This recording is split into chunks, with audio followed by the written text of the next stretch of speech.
اور اس کے چند ضروری احکامات وہ آپ کے گوشے گزار کرنے ہیں۔ تو اس ضمن میں اللہ سبحانہ و تعالی قرآن مجید فرقان حمید کی سورۃ البقرہ سورت نمبر 2 اور آیت نمبر 196 میں ارشاد فرماتا ہے وَأَتِمُّوا الْحَجَّ وَالْعُمْرَةَ لِلَّهِ، فرمایا اور حج اور عمرہ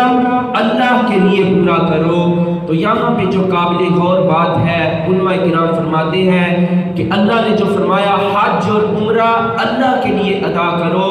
حج بھی نیکی ہے اور بلکہ اسلام کا اہم ترین رکن ہے۔ اسلام کے جو بنیادی 5 ارکان ہیں جنہیں ارکان خمسہ کہا جاتا ہے، یعنی کلمہ طیبہ، توحید کی گواہی دینا اور رسول اللہ صلی اللہ علیہ وسلم کی رسالت کا اقرار کرنا،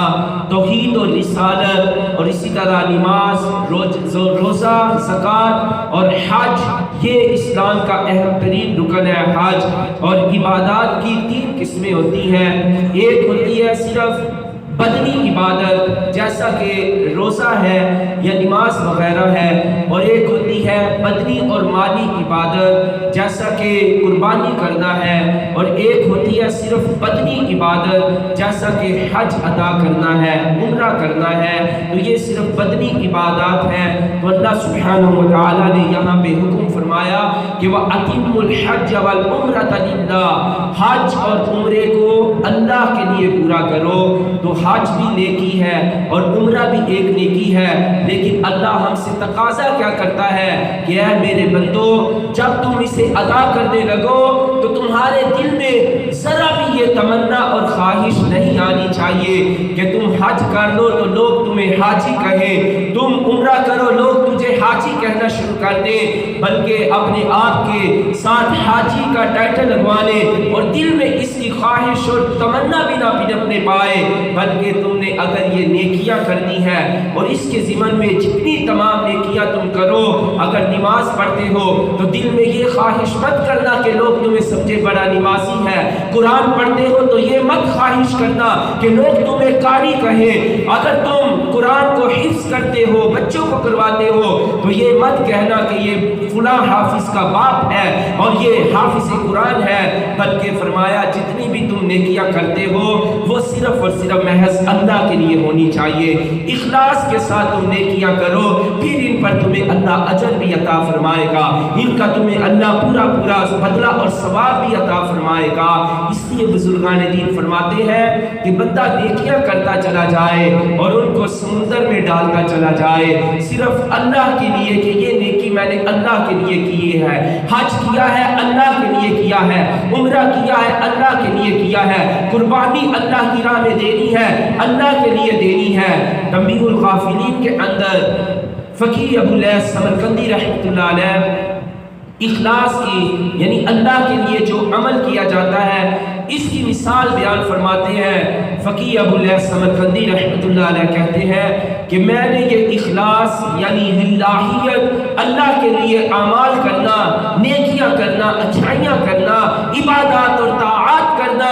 یہ کہتے ہیں میں نے کہاں سے سیکھا ہے؟ فقیہ ابو الیاس کہتے ہیں یہ طاعات کرنا اللہ کے لیے، عبادات اللہ کی کرنا، اچھے اعمال اللہ کے لیے کرنا میں نے ایک بکریاں چروانے والے سے سیکھا ہے۔ ان سے پوچھا گیا کہ وہ کس طرح؟ بکریاں چروانے والا تو اپنے ریوڑ کی بڑی اچھی طرح حفاظت کرتا ہے، دیکھ بھال کرتا ہے، ان کی خوراک کا خیال کرتا ہے اپنے جانوروں کی، اور ان کو دھوپ اور چھاؤں کی جو مشقت اٹھانی پڑتی ہے اس کی وہ انہیں سہولتیں عطا کرتا ہے۔ تو آپ نے چرواہے سے یہ کیسے سیکھ لیا کہ وہ اخلاص کے ساتھ عمل کرتا ہے؟ وہ تو صرف اور صرف دنیا کمانے کے لیے اپنی جو مال ہے، جو اس کی جتنی بھی جمع پونجی ہے، جو اس کے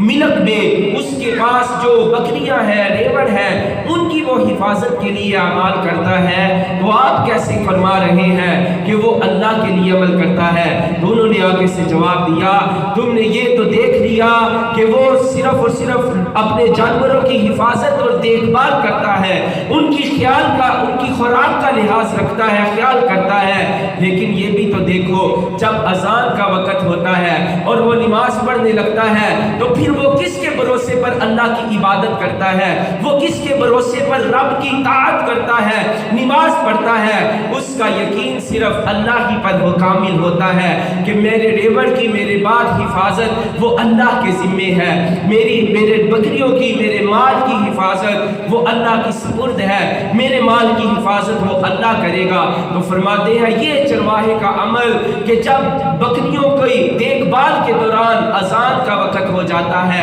نماز کا وقت آ جاتا ہے، تو وہ اپنی بکریوں کے ریوڑ کے خیالات سے مبرہ ہو کے نکل کے باہر آ کے وہ اللہ کے حضور سجدہ ریز ہو جاتا ہے، وضو کرتا ہے، خشوع و خضوع کے ساتھ، اطمینان کے ساتھ نماز ادا کرتا ہے۔ تو یہ اخلاص نہیں تو اور کیا ہے؟ اتنا قیمتی مال، لاکھوں ہزاروں کروڑوں روپے کا وہ چھوڑ کے تنہا راستے کے بیچ درمیان میں وہ اللہ کے لیے نماز ادا کر رہا ہے۔ تو اللہ نے فرمایا کہ جو بھی تم عمل کرو یہ اللہ کے لیے کرو۔ اسی طرح قرآن مجید میں جا بجا مقامات میں اللہ سبحانہ وتعالی نے بندوں کو اخلاص کے ساتھ عمل کرنے کا حکم فرمایا، اور حدیث شریف کے اندر نبی کریم صلی اللہ علیہ وسلم نے اس کی بڑی بہترین مثال بیان فرمائی۔ مشکات المصابیح کے اندر آتا ہے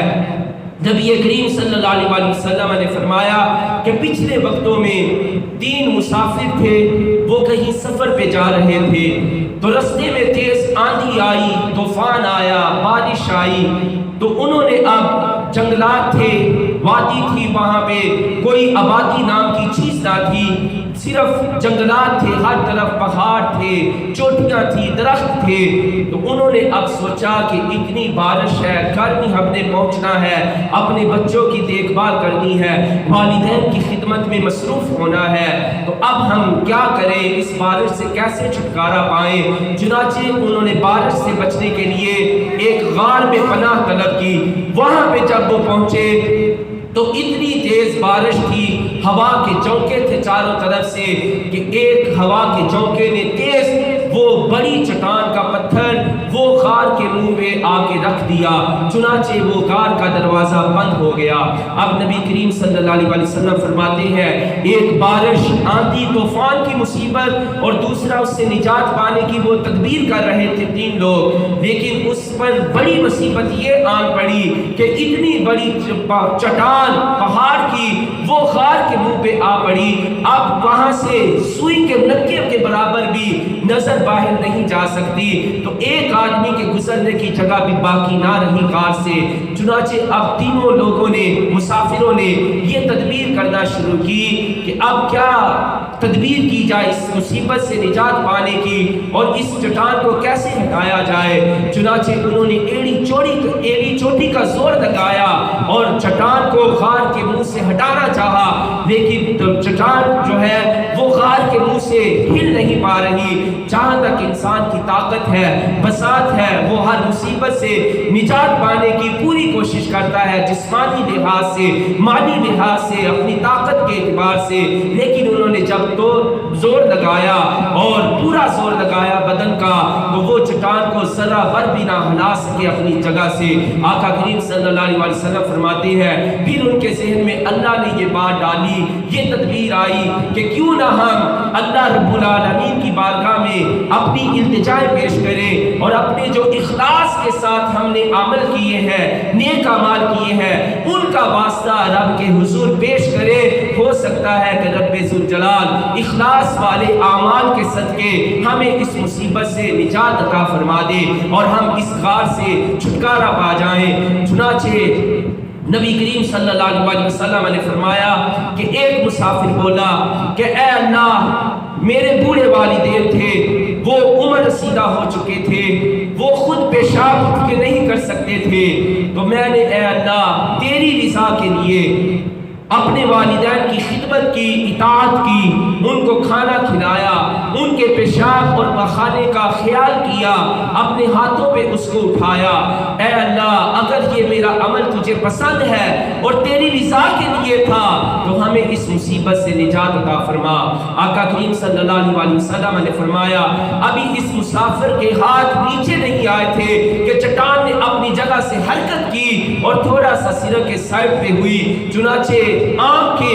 پلک کے برابر وہاں سے رستہ نظر آنے لگا۔ اب دوسرے بندے نے ہاتھ اٹھائے اور اللہ کے حضور عرض کرنے لگا کہ اے اللہ میں سارا دن محنت مزدوری کرتا ہوں اور اس کے حلال کی تلاش میں رہتا ہوں اور اس کے حلال بھی ایک عبادت ہے۔ تو آقا کریم صلی اللہ علیہ وسلم نے فرمایا کہ اس مسافر نے کہا کہ اے اللہ میرا یہ عمل اگر تیری رضا کے لیے تھا، تجھے پسند تھا تو ہمیں اس مصیبت سے نجات عطا فرما۔ چنانچہ اللہ کے محبوب صلی اللہ علیہ وسلم فرماتے ہیں کہ اس دوسرے مسافر کا بھی ابھی ہاتھ، دونوں ہاتھ وہ نیچے نہیں آئے تھے کہ اللہ نے چٹان کو پھر یہ طاقت عطا فرمائی کہ وہ اپنی جگہ سے ہٹ کر تھوڑی سی اور سرک گئی، چنانچہ تھوڑا سا رستہ اور بن گیا۔ اب تیسرے شخص نے اللہ کے حضور دعا کی کہ اے اللہ میری بکریاں ہیں، میرا مال ہے، میری بیڑے ہیں، میں سارا دن ان کی دیکھ بھال کرتا رہتا ہوں اور رات کو جب واپس آتا ہوں تو ان کا دودھ دوتا ہوں، اپنے والدین کو پیش کرتا ہوں،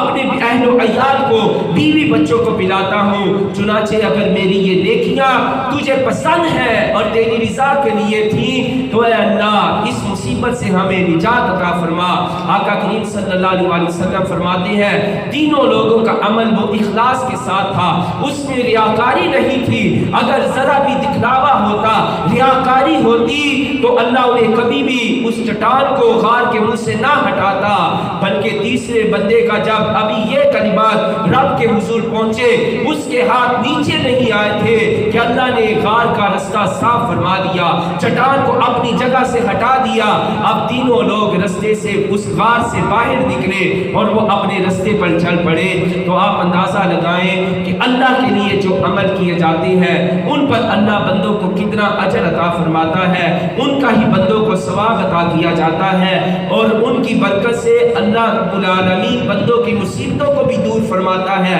پریشانیوں سے بھی نجات عطا فرماتا ہے۔ اس لیے ہمیں چاہیے کہ کوئی بھی نیک عمل کرے تو وہ دکھلاوے کے لیے نہیں کرنا چاہیے، اللہ کی رضا کے لیے کرنا چاہیے، اخلاص کے ساتھ کرنا چاہیے۔ نبی کریم صلی اللہ علیہ وسلم نے فرمایا کہ اللہ تمہاری صورتوں کو اور تمہارے مالوں کو، تمہاری شکلوں کو نہیں دیکھتا، بلکہ فرمایا وہ تو تمہاری نیتوں کو دیکھتا ہے کہ کون شخص میرے حضور کتنا اخلاص کے ساتھ عمل کرتا ہے، نیک نیتی کے ساتھ وہ عمل کرتا ہے تو اللہ اس پر اتنا خوش ہوتا ہے، اسے اجر بھی عطا فرماتا ہے۔ تو یہاں پہ رب ذوالجلال نے جو اسلام کا اہم ترین رکن حج ہے اس کے متعلق فرمایا کہ وَأَتِمُّ الْحَجَّ وَالْعُمْرَةَ لِلَّهِ، اور حج اور عمرہ اللہ کے لیے پورا کرو۔ تو آیت کریمہ میں مراد یہ ہے کہ حج اور عمرہ دونوں کو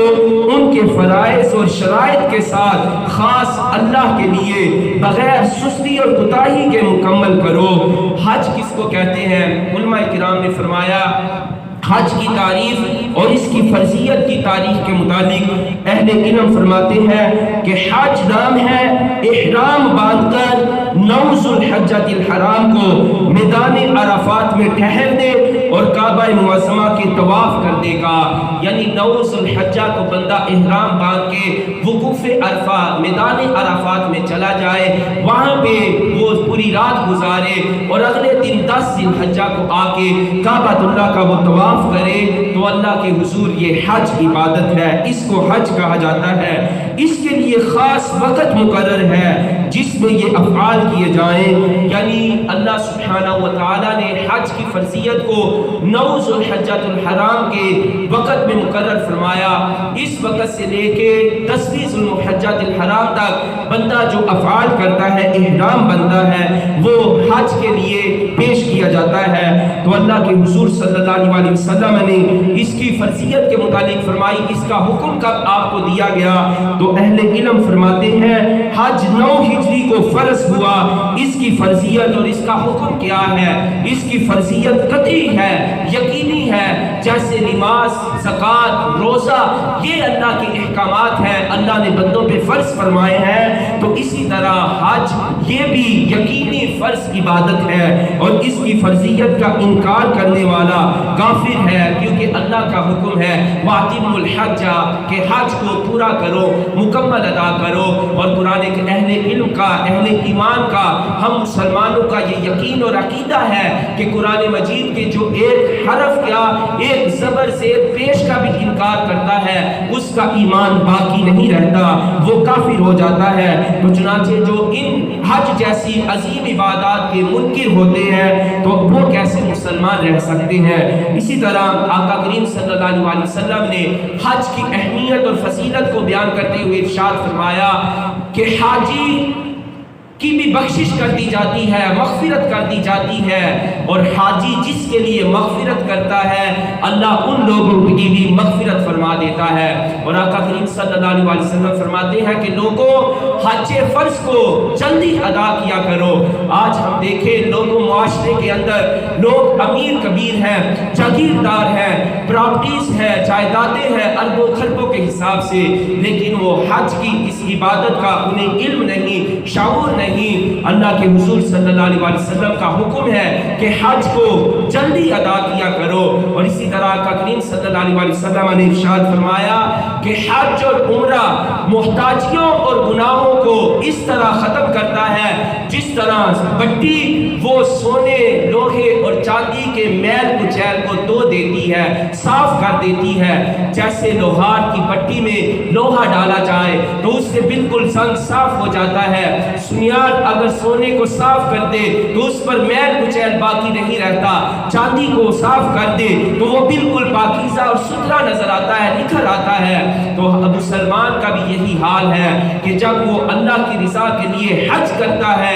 تو اللہ کے محبوب صلی اللہ علیہ وسلم فرماتے ہیں کہ اس کو اللہ سبحانہ و تعالی محتاجی سے بھی نجات عطا فرماتا ہے اور گناہوں سے بھی پاک اور صاف فرما دیتا ہے۔ اب کیسا پاک اور صاف فرماتا ہے؟ اللہ کے محبوب صلی اللہ علیہ وسلم نے فرمایا کہ جو اللہ کے رضا کے لیے حج کرتا ہے تو اللہ کے محبوب صلی اللہ علیہ وسلم فرماتے ہیں وہ اس کی مثال اس بچے کی طرح ہے جو آج ہی اپنی ماں کے پیٹ سے باہر آیا ہو۔ جس طرح پہلے دن کا بچہ اس کے بدن پہ نہ کوئی میل ہوتی ہے، گناہوں کی علائش ہوتی ہے، وہ بالکل پاک اور صاف گناہوں سے ہوتا ہے، یہی حال اس حاجی کا ہوتا ہے جو حج کر کے واپس اپنے گھر اور وطن میں لوٹتا ہے تو اللہ اس کو ماں کے پیٹ سے نکلنے والے پہلے بچے کی طرح گناہوں سے پاک اور صاف فرما دیتا ہے۔ اب اس کا یہ مطلب ہرگز نہیں کہ بندہ حج بھی کر رہا ہے اور ساتھ میں اب لوگوں کی جائیدادیں، وہ اپنے عائزہ و اقربا کی جائیدادیں، پھوپھیوں کی، بتیجیوں کی جائیدادیں ہڑپ کرنا شروع کر دے، عائزہ و اقربا سے قطع تعلقی شروع کر دے، جھوٹ بولنا شروع کر دے، رشوت کا لین دین عام کر دے، سود خوری کا میں وہ ملوث ہو جائے اور حرام خاری میں مبتلا ہو جائے تو پھر یہ گناہ اس کو ڈبل ملے گا۔ پہلے تو اس کے جو گناہ تھے حج سے پہلے